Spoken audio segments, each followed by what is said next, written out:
Bom dia, pessoal. Vamos de BTC na manhã dessa terça-feira, 25 de março. Agora na Espanha, 9 horas e 54 minutos no Brasil, 5 e 54 da manhã.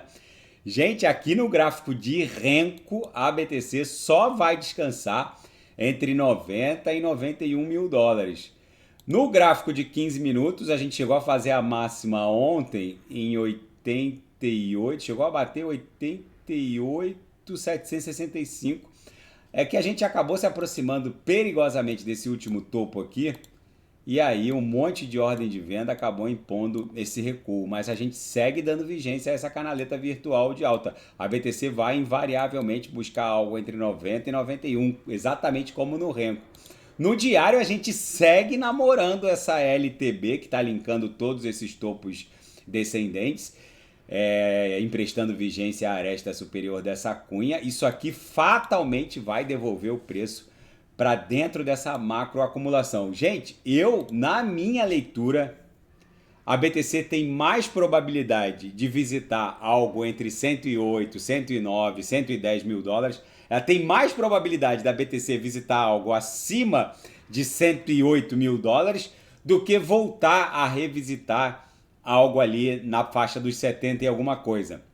Eu até recebi de um seguidor aqui do canal um estudo, né, um fractal, que plotou a movimentação do último ciclo. Aqui foram os dois topos, 64 e 69 mil dólares do ciclo de 2020-21. A gente está exatamente aqui em março de 2025, então todas essas barras mais claras é o fractal plotado, ou seja, uma tentativa de antever o futuro com base num fractal movimentacional do passado. Por esse fractal, a BTC ainda teria que mergulhar para 76, talvez 77, para depois explodir em direção a 150 mil dólares. Gente, os fractais, eles funcionam, mas não são exatamente como a movimentação se desdobrou no passado. Pode ser que a gente orquestre algo parecido com o fractal, pode até ser. Eu até não duvidaria que a BTC, antes de explodir para 90, 91, eu não ficaria surpreso se ela voltasse para 84, talvez até 83, para depois explodir em direção a 91. Mas isso não vai mudar fundamentalmente nada. No Renko nem teria o condão de abrir um box vendedor aqui no Renko. Por isso que esses minerais, eles ficam tão perdidos. Porque o sujeito olhando para um gráfico, vamos botar a BTC no gráfico semanal. O sujeito olhando para um gráfico semanal da BTC, que nitidamente está desenhando fundos ascendentes e topos ascendentes, ou seja, nitidamente a BTC está desenhando uma canaleta virtual de alta, e o sujeito me manda uma tonelada de mensagem tentando me convencer que isso aqui é uma tendência de baixa. Como que eu vou vislumbrar uma tendência de baixa com fundos ascendentes e topos ascendentes? O sujeito, para vislumbrar uma tendência de baixa nesse tipo de conformação gráfica, ou ele é míope, ou ele é extremamente mal intencionado. Ou às vezes é as duas coisas. Tem um monte de gente míope e mal intencionada também. Às vezes o cara é as duas coisas e, enfim. O fato é que não tem como. O pior cego é aquele que não quer ver, né? Essa é a dura realidade. O sujeito está vendo fundos ascendentes, topos ascendentes e fica vislumbrando um viés de baixa, tentando achar chifre em cabeça de cavalo. Enfim, gente, eu insisto com os senhores, a pernada que vem por aí é violentíssima. Vocês vejam que o approach lá da guerra tarifária do Trump mudou da água para o vinho, né? Agora o Donald Trump está fechando um acordo com a Índia de mais de 23 bi. É mais do que toda essa palhaçada de tarifa contra Canadá, México. E basicamente a Índia afirmou que vai cortar as taxas de importação dos Estados Unidos num acordo basicamente que torna totalmente irrelevante tudo que o Trump fez até agora em termos tarifários. Então vocês vejam que o mercado ele joga com as pessoas. A mesma caneta que aumentou todas aquelas tarifas contra México, Canadá, União Europeia, é a mesma tarifa que está criando um duto de comércio exterior entre Estados Unidos e Índia. Ou seja, o que eu quero insistir para os senhores, gente, o que vem por aí, não só com base na expansão do M2, mas com base na expansão da Web3. Não estou falando só de impressão de riqueza desenfreada por estados soberanos, que é a maior.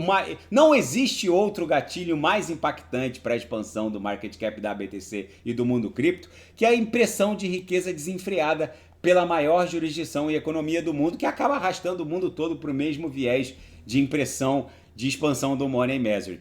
Mas o que vem por aí em termos de expansão da Web3, nós estamos em vias de presenciar a emissão de treasuries, de bonds, de títulos do mercado obrigacionista norte-americano diretamente pelo Departamento do Tesouro norte-americano. O Scott Bessent está reunido com os líderes dessa indústria. Ontem, caciques de Wall Street se reuniram a portas fechadas com caciques da indústria criptográfica. E a ordem do dia era não falar sobre Bitcoin e ETH, que seriam ativos que já estariam precificados na cabeça dos grandes players Wall Street. Ali foi falado de Celestia, de Avax, por isso que eu falo para os senhores, quem não sabe o que comprar é só clicar no link abaixo, Gemas Altcoin Alert. Ali eu selecionei as melhores altcoins que vão performar neste ciclo, subdivididas em 3 níveis de agressividade: conservador, moderado, agressivo. Em cada nível eu subdivido nos melhores nichos setoriais que vão performar. Não ousem ficar desembarcados.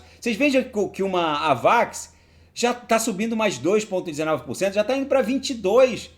Ah, mas Renato, a Avax estava 17% e um ex-BBB falou que ela tinha morrido. Tudo bem, estava 17, mas está 22. Ah, Renato, eu abri mão de short na Solana, botei lá 10 mil dólares de colateral shortado na Solana e o meu preço médio de short é 131. Será que eu vou ser liquidado? Provavelmente será liquidado. Se você não encerrar a sua operação agora, você será liquidado. Provavelmente. Porque a Solana já está 140 e na próxima pernada ela vai se aproximar de 300 para formar um pullback para explodir em direção a 500. Provavelmente você vai ser liquidado. Gente, vocês precisam despoluir as próprias redes sociais, higienizar os seus Instagrams, TikToks da vida. Porque se vocês não fizerem isso, vocês serão alijados desse mercado. Na Seara Fática, MTGOX transfere 11.501 BTCs, num valor total de mais de $1 bilhão para cold wallets e outros wallets DEX com custódia DEX, né, descentralizada, o que indicia que a MTGOX não vai promover mais uma rodada de distribuição de BTC. Normalmente, gente, essas rodadas... Porque a MTGOX, para quem não sabe, foi uma grande CeFi, uma grande exchange japonesa que foi hackeada, aí acabou declarando falência. Toda essa montanha de bitcoins, eles ainda teriam quase 100 mil BTCs, chegaram a ter mais de 500 mil BTCs, porque mesmo com o hackeamento, os hackers levaram coisa de 500 mil de BTCs, mas mesmo com o hack, eles ficaram com quase 500 mil BTCs. Hoje eles têm, depois da distribuição para os antigos usuários, que são os credores, eles ainda têm em torno de 100 mil BTCs, e agora eles transferiram 11.501 BTCs para o Alex DEX custodiado com autocustódia, o que indicia, quando eles querem transferir para os ex-usuários, eles mandam para grandes CeFis, como Coinbase, Kraken. A última, se eu não me engano, foi distribuída via Kraken. Mas enfim, isso é uma boa notícia, eles estão realocando os recursos em carteiras frias, e uma grande baleia de BTC comprou 200 milhões de dólares em BTCs depois de ter acordado, após 8 anos, uma carteira que estava lá sem ser movimentada por 8 anos, ela acabou comprando mais 200 milhões de dólares em BTCs. Agora eles têm um total de 11.400 BTCs.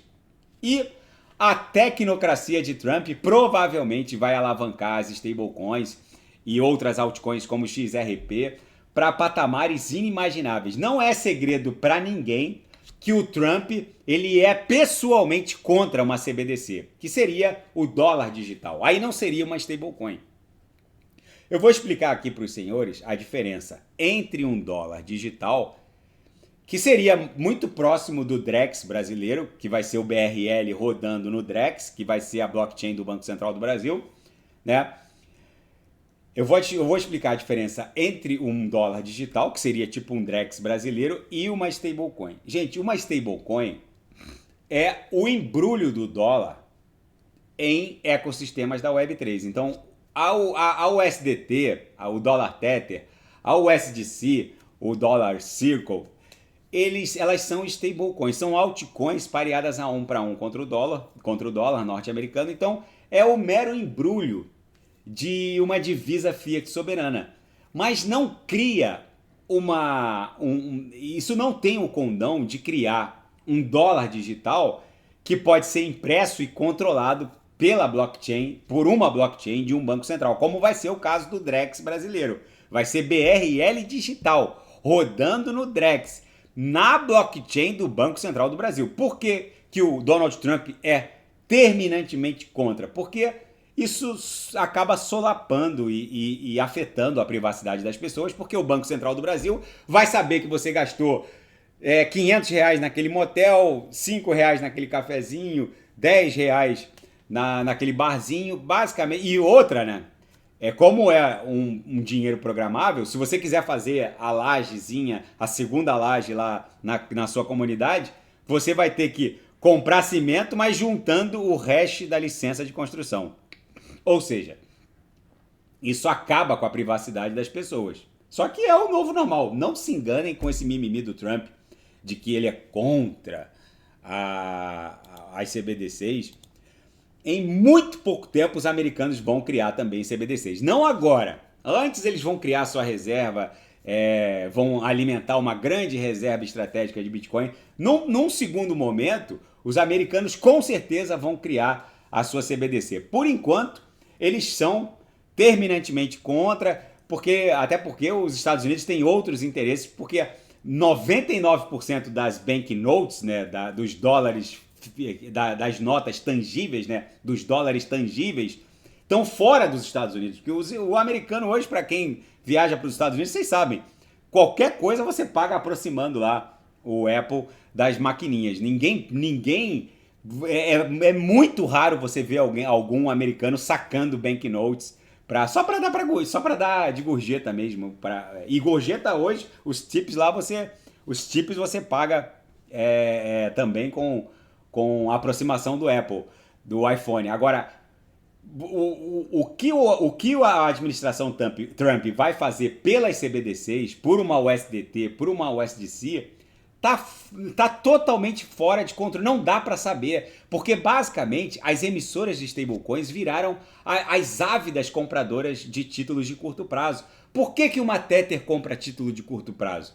Porque isso é o lastro para a operação de emissão de dólares Tethers. Então ela respeita as exigências dos compliances da vida, das auditorias, recebe juros expressivos, porque, para quem não sabe, os títulos de curtíssimo prazo norte-americanos estão pagando 4,5% ao ano. Então eles emitem $1 bilhão e imediatamente estão ganhando ali 40 e poucos milhões de dólares por ano.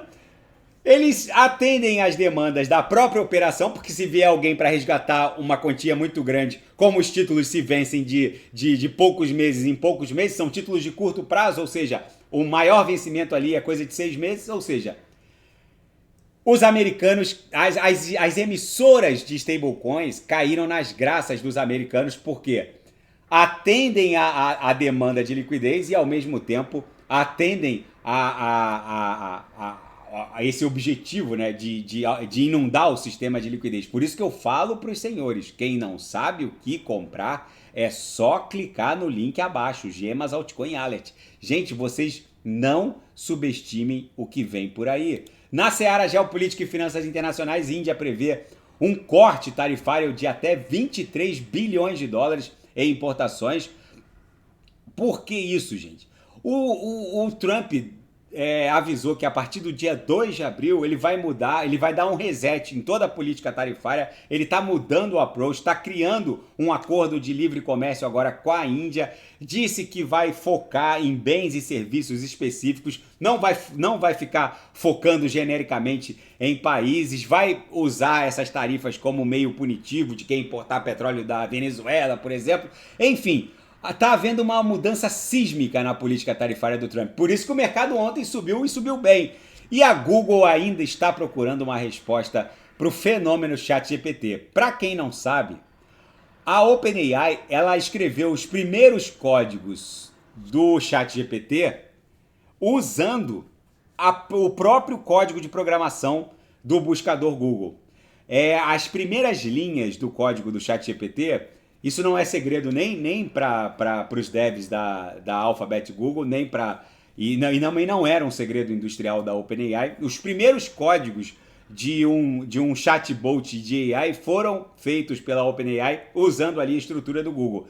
O próprio Google já tinha uma ideia de criar um ChatGPT, uma interface de chatbot de AI, mas eles acharam que aquilo ia comprometer as receitas de publicidade. Para quem não sabe, se você bota ali imóvel para comprar em Marbella, aquilo ali gera um monte de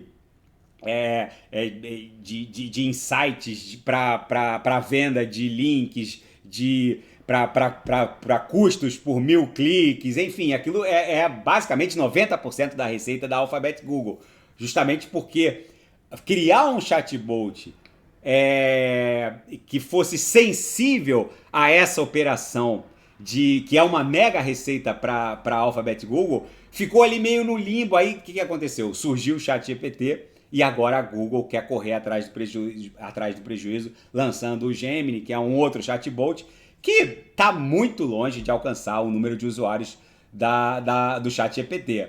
É só ver a quantidade de bilhões de usuários que o ChatGPT ostenta. Agora já são 4,7 bilhões de usuários. Começou ali com coisa de 0,3 milhões em dezembro de 2022 e agora já está indo para... já é quase metade da população global. O que o Google está tentando fazer agora? É correr atrás do tempo perdido.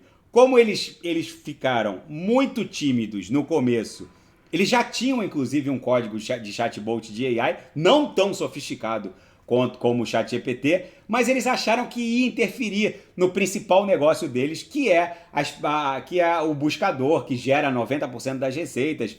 Enfim, agora eles estão tentando correr atrás do prejuízo, só que agora eles têm que lidar com DeepSeek chinesa, têm que lidar com a interface de AI da Apple, que está em andamento também, tem que lidar com o Copilot da Microsoft, enfim, o cenário mudou dramaticamente.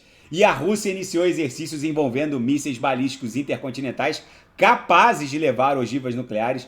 Gente, nesse mundo apocalíptico Mad Max, eu não ficaria contando com uma outra agulhada da BTC para baixo, até porque a gente já avançou para cima da MM200. Por isso que eu falo para os senhores, quem não sabe o que comprar é só clicar no link abaixo, Gemas Altcoin Alert. A VAX já está 22, Solana dificilmente vai revisitar um patamar abaixo de 130 e alguma coisa. Por isso que eu insisto, aqueles ex-BBBs e subprotozoários que mandaram os senhoritos vender tudo, vocês podem ter certeza que quando a Solana romper 300, eles vão mandar vocês comprarem a ganância, quando não a ganância extrema.